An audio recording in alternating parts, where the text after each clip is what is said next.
자, 그럼 이 경우에는 매출 원가와 제품, 이 제공품 계정 잔액은 과대계상되어 있습니다. 요거와 지금 반대, 1번의 경우가 반대니까 과대계상되어 있어요. 자, 과소계상과 과대계상. 어쨌든 실제 잔액과, 그러니까 실제 제조간접비하고 예정 제조간접비가 같지 않잖아요. 근데 나중에 우리가 그 3번이라고 해야 되나? 외부에 보고할 때는 앞에서 얘기한 것처럼 실제 그리고 전부 원가를 기준으로 제품 원가를 계산해서 외부에 보고해야 한단 말이죠. 그럼 내가 정상원가를 사용하고 있어서 예정제조간접비와 예정제조간접비를 사용하고 있다 하더라도 나중에 외부 보고를 할 때는 실제 제조간접비로 전부 바꿔줘야 된다는 얘기가 됩니다. 전부 다. 그래서 이 경우에는 차이를 조정해 줄 필요가 있습니다. 차이 조정이 필요해집니다. 되셨죠? 자, 과소계상이냐 과대계상이냐 이건 잘 생각을 또 해보세요. 또 뒤에서 설명을 또 드릴 겁니다. 자, 유용성 볼까요?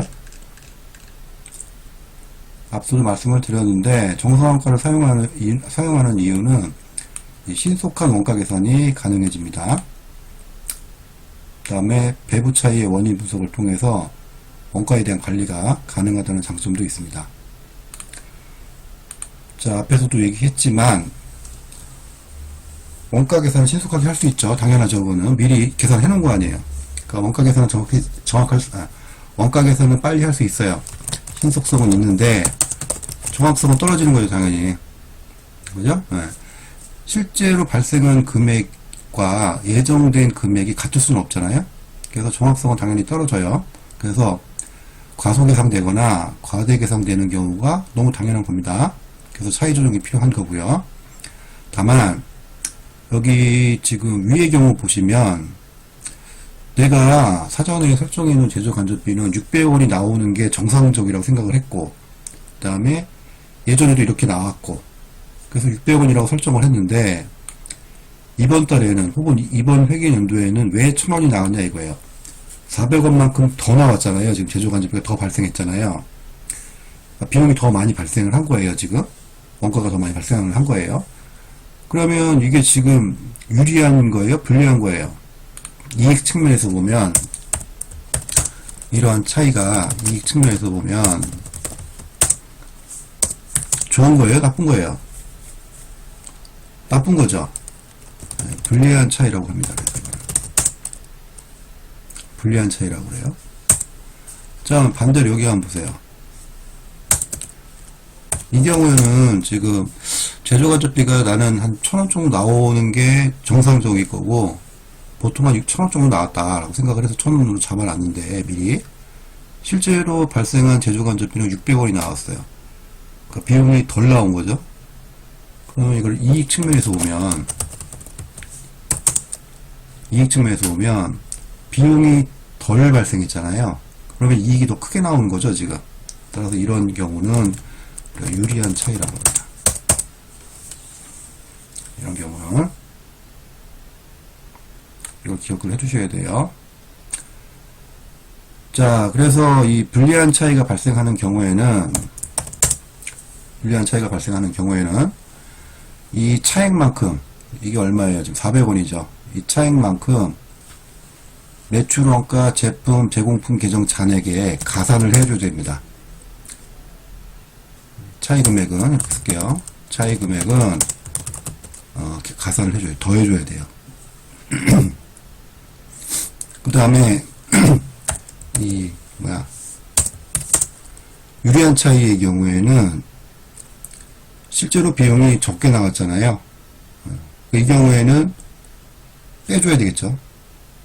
더 많이 들어갔으니까. 그래서 차이 금액을 차감해 줍니다. 차감해줘요. 이 400원의 차이를 매출원가와 제품과 제공품 계정에 안분해서 차감해줍니다. 여기도 마찬가지예요. 여기도 이 400원의 차이를 매출원가, 제품, 제공품 계정에 안분해서 배분해주는데, 배분된 금액이 나오면 그 금액만큼 잔액에 더해줍니다. 기억해 주시면 될 것 같습니다. 자, 이 정도 보고요. 예제를 같이 보면서 제가 설명을 다시 한번 드릴게요.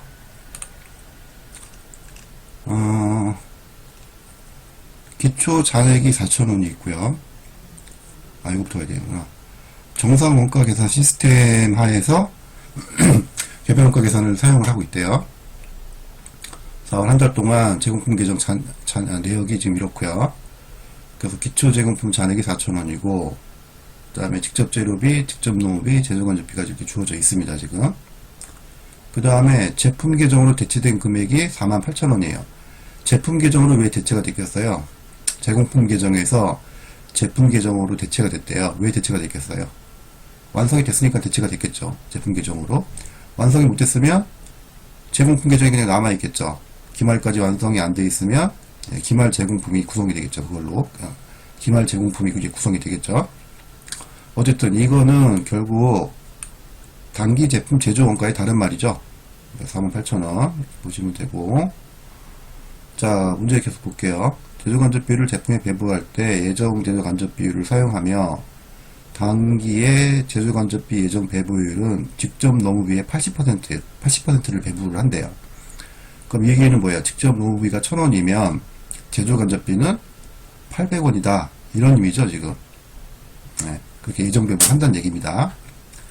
자, 단기에 새로 시작한 작업 넘버 5번이 4월 말 현재 유일하게 완성되지 않은 작업이다. 그러니까 작업 넘버 5번이 기말 제공품이란 얘기죠. 자, 그런데 이거를 완성하는데 예정된 직접 노무비는 3,000원이지만 단기에 투입된 실제 노무비는 2,000원이다. 작업 넘버 5번에 현재까지 투입된 직접 재료비는 얼마냐? 라는 물음입니다. 그러면 제공품 계정을 그리고요. 제공품 계정을 그리고 주어진 정보들을 입력을 쭉 하면 되죠. 그 차변 쪽은 어떻게 돼요? 기초 제공품 잔액이 있을 거고, 그 다음에 그 밑에 단기총 제조 원가들이 있을 거고, 대변 쪽에는 단기 제품 제조 원가가 있을 거고, 그 밑에 이제 기말 제공품 넘버 5번이 있겠죠. 그래서 이걸 그림으로 그리면 이렇게 됩니다. 신경관계상 제가 미리 그렸는데 이거예요, 지금. 예제풀이. 써봅시다, 그럼 이거. 그럼 얼마예요? 지금 4,000원이죠. 4,000원이고, 그 다음에 단기총 제조 원가가 24,000원. 24,000원이다. 직접 재료비가. 그 다음에 직접 노무비가 16,000원. 그 다음에 제조간접비가 12,800원이에요. 근데 이게, 우리 아까 뭐라고 그랬어요? 제조간접비 예정 배부율은 직접 노무비의 80%래요, 지금. 그러면, 지금 제조간접비가 16,000원이니까, 이거의 80%가 12,800원이 나와야 되는 거예요. 해볼까요? 0.8을 곱하면, 12,800원 나오죠. 자, 그 다음에 단기 제품 제조 원가는 제품 계정 대체된 금액이 48,000원이니까, 여기도 48,000원을 써주면 되고요. 됐죠? 자, 그 다음에 이제 기말 제공품, 여기 작업 넘버 5번이죠, 지금. 작업 넘버 5번인데, 작업 넘버 5번에 투입된 직접 재료비가 얼마냐, 이걸 지금 구하라는 겁니다. 그럼 일단 이렇게 하면 되죠. 이거 카피해갖고 씁시다. 이렇게 하면 되고, 직접 재료비가 얼마냐, 그러니까 이걸 구하라는 거죠, 지금. 이게 X란 얘기예요. 자, 직접 노무비는 얼마예요, 지금? 직접 노무비는 얼마예요? 직접 노무비는. 자, 넘버 5번을 완성하는데 예정된 직접 노무비는 3,000원이지만 단기에 실제 투입된 직접 노무비는 2,000원이다. 그러면 3,000원을 쓰는 거예요? 2,000원을 쓰는 거예요? 당연히 2,000원을 쓰는 거예요. 기초 원가는 실제 원가를 쓴다고 했잖아요. 그죠? 2,000원을 쓰시는 거예요. 2,000원을. 그 다음에 제조간접비는 예정배부, 정상원가를 쓰니까 예정배부 하는 거죠. 그 직접 농업이, 실제로 발생한 직접 농업이 2,000원에다가 곱하기 0.8을 하면 1,600원이 나오겠죠. 됐죠? 그럼 뭐 지금 다 구했네요. 이쪽 차변의 합계액에서 대변의 합계액을 차감을 하면 X값이 나올 것 같습니다. 계산하시면 5,200원이 나올 거예요. 여기 지금 합계가 얼마인지 계산을 해보면 굳이 할 필요 없을 것 같은데 56,800원이고요. 그 다음에 여기서 단기제품 제조원가 48,000원 빼주면 8,800원이고요. 요 기말 제공품 잔액이 8,800원이 나옵니다. 지금 여기서 지금 직접 농업비하고 예정 제조 간접비 3,600원 차감해주면 5,200원이 계산이 됩니다. 그래서 X값은 직접 재료비는 5,200원이 되겠습니다. 자, 그럼 됐고요. 다시 돌아와서 예정 배부와 실제 배부 차이 비교 보겠습니다. 앞서서 제가 과다 배부하는 경우에는 실제 발생액보다 예정 배부액이 큰 금액인 경우 과다 배부다 라고 말씀을 드렸고요. 이런 경우에는 이익 측면에서 보면 유리한 차이라고 합니다. 그 다음에 과소 배부의 경우에는 실제 발생액이 예정 배부액보다 큰 경우죠. 그래서 불리한 차이다 라고 이야기합니다. 이익 측면에서 앞서서 우리가 여기서 봤어요. 이 경우. 자, 일반적으로 인정된 회계 원칙에서는 실제 원가 계산을 원칙으로 합니다. 그래서 관리 목적상 정상 원가 계산을 이용하고 있다 하더라도 이 배부 차이 금액을 제공품, 제품, 그리고 매출 원가 각 계정 잔액에서 조정을 하거나 이 배부 차이 금액이 크지가 않다면 매출 원가에서 전액 조정할 수 있습니다. 이거. 자, 차이 배부 전 각 계정 잔액 또는 매출 원가는 예정 원가로 계산되어 있으므로 과대 배부액은 차감돼야 되고 과소 배부액은 가산돼야 됩니다. 즉 차이 배부 전 예정 원가 계정 잔액에 배부 차이 금액을 조정하면 실제 원가로 환산된다 라고 하는 겁니다. 실제 원가로 환산을 해야 됩니다. 나중에 외부 보고를 할 때는 정상 원가를 관리 목적상 사용하고 있다 하더라도 외부 보고 할 때는 실제 원가로 해야 하기 때문에 차이 조정을 해서 다 환산을 해줘야 됩니다. 실제 원가로. 자, 여기서 차이 배부 전 각 계정 잔액 또는 매출 원가는 예정 원가로 계산되어 있죠. 왜 그래요? 직접 재료비하고 직접 농업비는 실제 원가로 계산되어 있지만 지금 제조 간접비는 예정 원가로 계산이 되어 있잖아요. 자, 이거 어디서 봐야 되냐? 여기서 볼까요? 여기서 볼게요. 여기서 이걸로 우리가 핵심 이제 풀이 1번 했던 거. 자, 무슨 얘기냐면 요거 있죠. 요거 제조 간접비. 얘가 지금 실제 금액이 아니고 예정 금액이라고요. 예정 금액. 근데 얘가 지금 어떻게 돼요? 단기 제품 제조 원가로 넘어가거나 이렇게 이쪽으로 넘어가거나 이쪽으로 가거나 완성되지 못하면 기말 재고에 남아 있겠죠. 뭐가? 예정된 제조 간접비가 일로 가거나 일로 간다 이거예요, 지금. 그죠? 자, 일로 간 애들은 다시 제품 계정으로 대체가 되잖아요. 그러니까 일로 넘어오잖아요, 지금. 그죠? 넘어오면서 얘네들은 어떻게 되냐면 팔리거나 팔리지 않고 창고에 남아있거나 이렇게 되는 거죠, 지금. 그 다음에 팔린 애들은 여기 손익계산서에 매출원가를 이렇게 구성하잖아요. 그죠?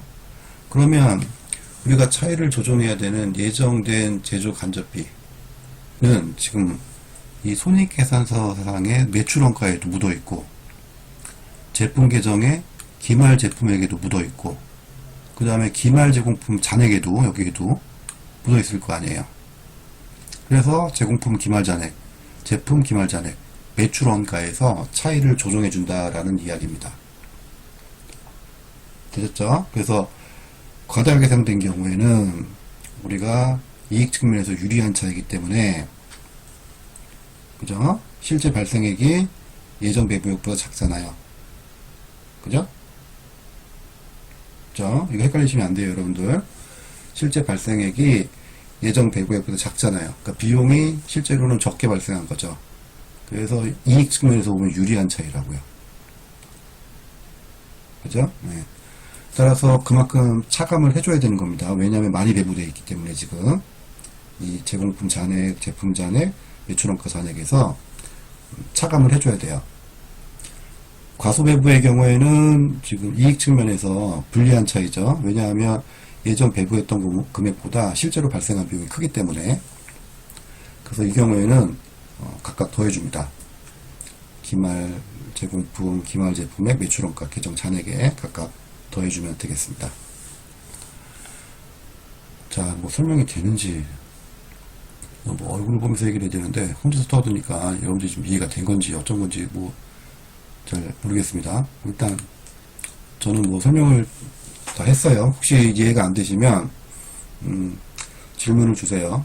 그 다음에 여러분들 특히 처음 공부하시는 분들 한쪽만 생각하세요. 한쪽만, 이렇게 한쪽만. 두 가지 다 한꺼번에 고려하면 헷갈릴 수가 있어요. 그래서 이런 경우는 어떻게 한다. 한 가지 쪽만 생각을 해서 계산을 하시고, 반대의 경우는 반대 생각하면 되잖아요. 그죠? 이건 또 일종의 팁이니까 같이 기억해 두시면 되겠습니다. 그 다음에 배부 차이 조정 방법인데요.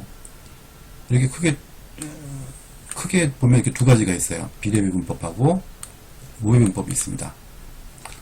그 다음에 이 비례배분법은 원가 요소에 따라서 비례적으로 배분을 하는 방법이 있고, 총 원가에 비례해서 배분하는 방법 두 가지로 또 구분이 됩니다.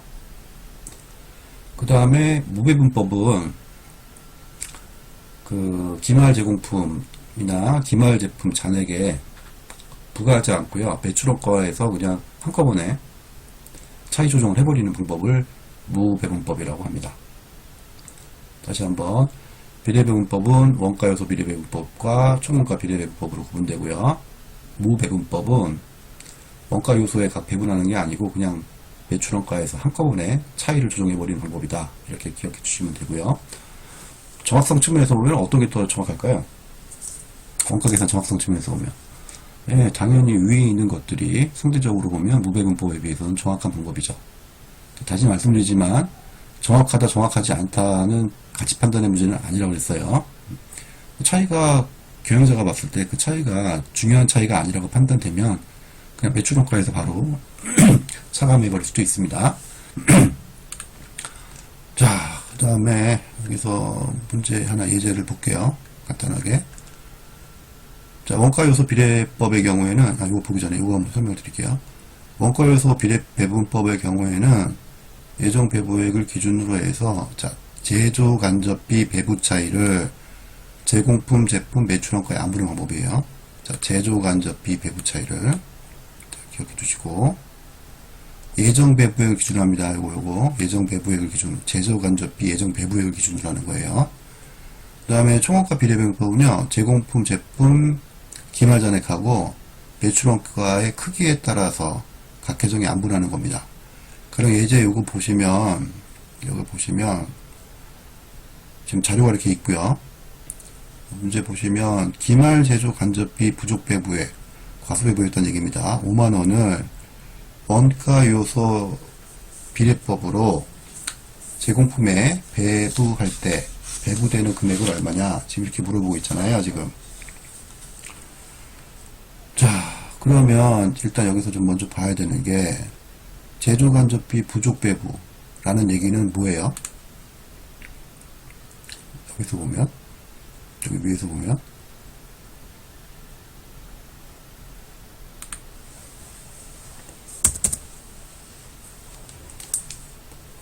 자, 이렇게 봅시다.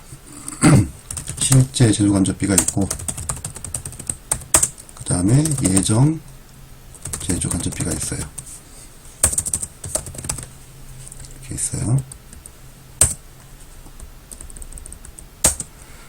자, 기말 제조 간접비 부족 배부액. 그러니까 과소 배부했다는 얘기죠. 부족하게 배부했으니까. 배부액이 5만원이 있어요. 그러면, 자, 우리가 금액이 실제로 얼마인지는 모르겠습니다만, 지금. 이렇게 해야 되나? 실제 제조간접비를 우리가 X라고 하면, 예정 제조간접비는 얼마예요, 그러면? X 빼기 5만원이란 얘기입니다, 지금, 여러분들. 그러니까, 부족 배부, 그러니까 과소 배부가 된 거죠. 됐죠? 네. 자, 그 다음에 문제를 다시 보시면, 원가 요소 비례법으로 한대요. 그러면 이거는 뭐예요? 요걸 한다는 얘기죠. 비례배분법 중에 요걸 한다는 얘기죠. 그래서 제조간접비 예정배부액을 기준으로 안분한대요. 그러면 요거를 가지고 요 5만원의 차이를 제공품과 제품과 매출원가에 각각 배분하겠다, 이런 의미가 됩니다. 됐죠? 네. 그러면 이걸 어떻게 해야 되는 거예요, 지금?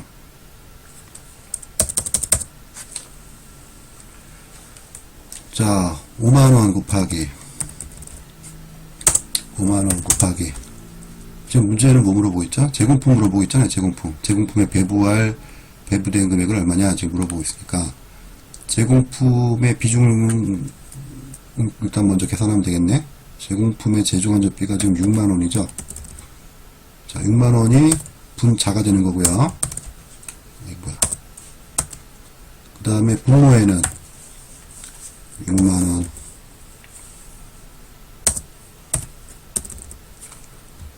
그 다음에 21,000원,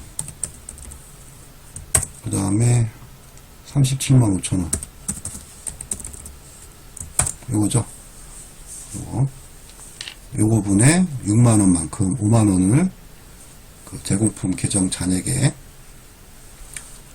포함시켜주면 되겠습니다. 자, 그 다음에 계산을 해보세요. 여러분들 계산해보시면 이 금액이 제가 미리 해봤는데 얼마가 나오냐면은 이 금액이 6,578.9원이 나와요. 6,018.9원이 나옵니다.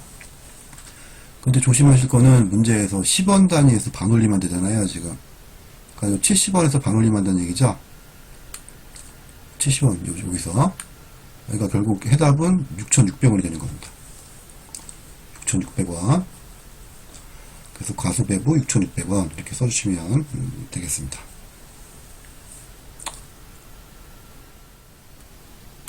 예, 그 다음에